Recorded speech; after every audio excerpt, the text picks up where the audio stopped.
Delhi high court के जज यशवंत वर्मा के सरकारी आवास से भारी मात्रा में नकदी मिलने के बाद से वो लगातार ही सुर्खियों में बने हुए हैं। इसी बीच खबर है कि केंद्र सरकार वर्मा के खिलाफ मॉनसून सत्र में महाभियोग प्रस्ताव लाने की तैयारी पूरी कर चुकी है। सूत्रों के मुताबिक जस्टिस वर्मा अगर खुद इस्तीफा नहीं देते हैं तो संसद में महाभियोग प्रस्ताव लाना एक स्पष्ट विकल्प है। ये प्रस्ताव जज वर्मा को पद से हटाने के लिए होगा।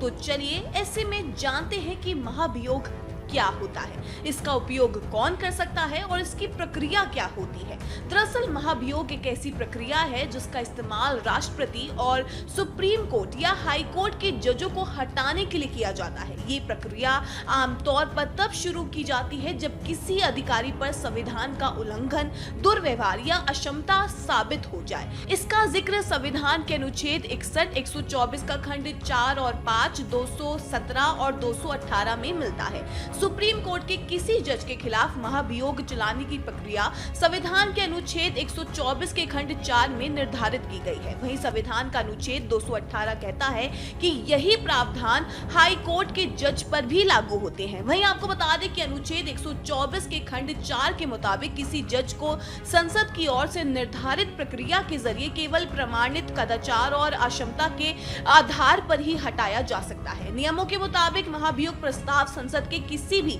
सदन, लोकसभा या राज्यसभा में लाया जा सकता है। इसका दोनों सदनों से एक ही सत्र में पारित होना जरूरी होता है। इस प्रस्ताव के पेश होने से लेकर राष्ट्रपति की मंजूरी तक एक लंबी प्रक्रिया होती है। महाभियोग प्रस्ताव को सबसे पहले संसद में करना पड़ता है। लोकसभा में इसे पेश करने के लिए कम से कम 100 सांसदों के साइन और राज्यसभा में कम से कम 50 सांसदों के साइन जरूरी होते हैं। इसके बाद अगर उस सदन के स्पीकर या अध्यक्ष उस प्रस्ताव को स्वीकार कर ले या फिर खारिज भी कर सकते हैं तो 3 सदस्यों की एक समिति बनाकर आरोपों की जांच करवाई जाती है। उस समिति में एक सुप्रीम कोर्ट के जज, एक हाई कोर्ट के चीफ जस्टिस और एक प्रख्यात कानून स्पेशलिस्ट शामिल होते हैं। ये समिति जज के खिलाफ आरोप की जांच कर अपनी रिपोर्ट स्पीकर या फिर अध्यक्ष को सौंप देती है, जो उसे अपने सदन में पेश करते हैं। समिति की जांच रिपोर्ट में अगर जज के खिलाफ आरोप सही पाए जाते हैं तो जज को हटाने का प्रस्ताव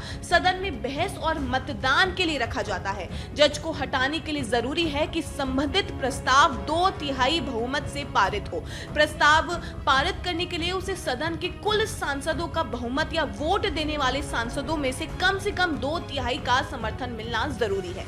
अगर दोनों सदन में ये प्रस्ताव पारित हो जाए तो उसे मंजूरी के लिए राष्ट्रपति को भेजा जाता है। किसी जज को हटाने का अधिकार सिर्फ राष्ट्रपति के पास ही होता है। उनकी मंजूरी मिलने के बाद संबंधित जज को पद से हटा दिया जाता है। लेकिन आपको बता दें कि भारत में आज तक किसी भी जज को महाभियोग लाकर हटाया नहीं गया है, क्योंकि इसके पहले सारे मामलों में कार्रवाई कभी पूरी ही नहीं हो पाई।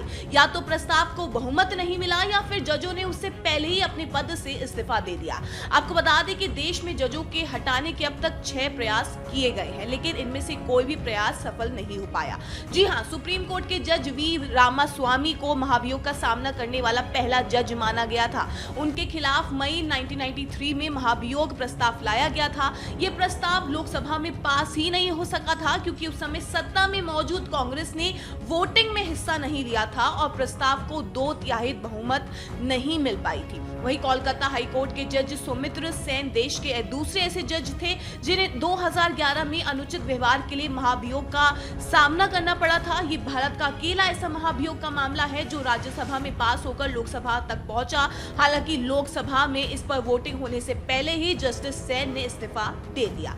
यानी सिर्फ जस्टिस रामास्वामी और जस्टिस सेन के मामले में ही जांच समिति ने अपनी जांच में आरोपों को सही पाया था। आपको बता दें कि 6 प्रयासों में से 5 में फाइनेंशियल इरेगुलरिटीज के आरोप लगाए गए थे, वहीं केवल 1 में ही यौन कदाचार के आरोप लगाए गए थे।